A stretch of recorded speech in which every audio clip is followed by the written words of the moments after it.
Would I rather kill 5 people or only kill one? Is it crazy of me to say that I might choose one?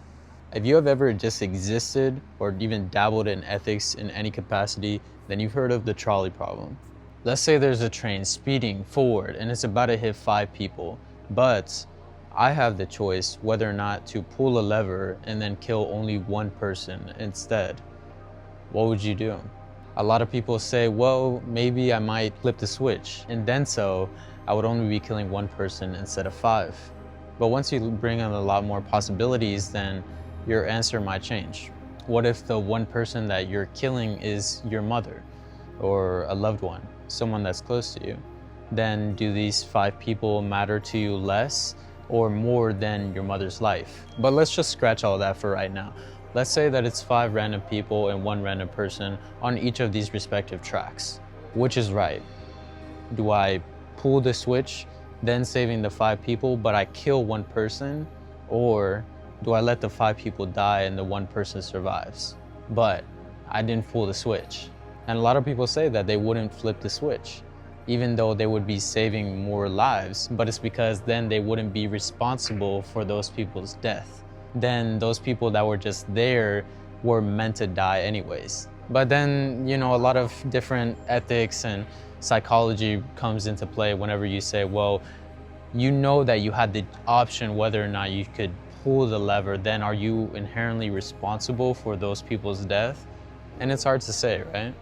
But wait a minute, let's change the scenario. Let's say instead of you being able to pull a switch, you have the option whether or not to push a bigger person onto the track in order to save 5 people. Would you be willing to do that? And for most people, the question changes. Instead of them feeling like a third party, they're more of an active participant.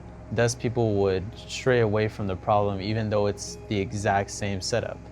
One person dies or one person survives. And that just goes to show you where people's ethics and their moral laws kind of come in. To them, pushing somebody and actively killing them is more of a wrong thing to do in their brain than flipping the switch, inherently killing the one person. But then they physically don't interact with the participant. And I would say different scenarios like that definitely do change the question, but it is inherently the same situation. In regards to what I personally think about the trolley problem, it's difficult to say. I think step 1 would be outweighing the pros and cons. To preface, I am the type of person that if there was a third option, I would 100% take it. I would try to find a way where I can make everybody survive. But in this scenario, let's say I'm restricted to 2 different options. I think 9 out of 10 times though, I would probably flip the switch, or I would probably push the person in hopes that I would be able to save 5 people. But it's hard to say, right? What if the person that I'm pushing or the person that I'm flipping the switch on is somebody close to me? Would I still think the same way? I think in my good conscience, I probably would still do it.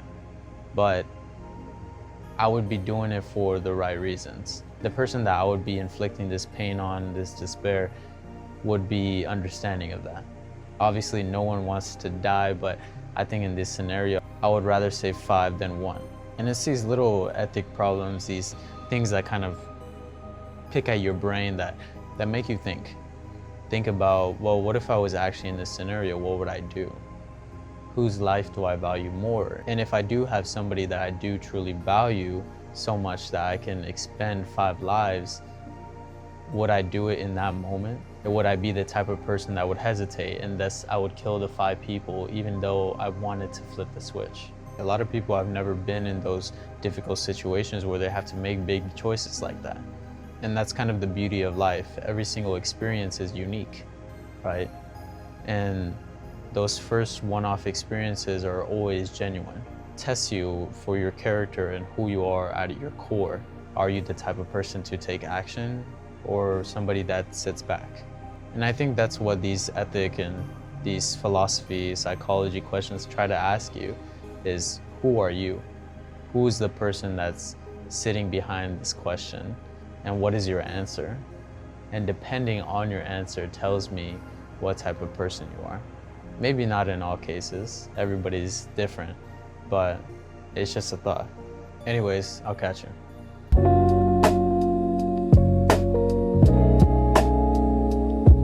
Oh fuck. No, I can't say that.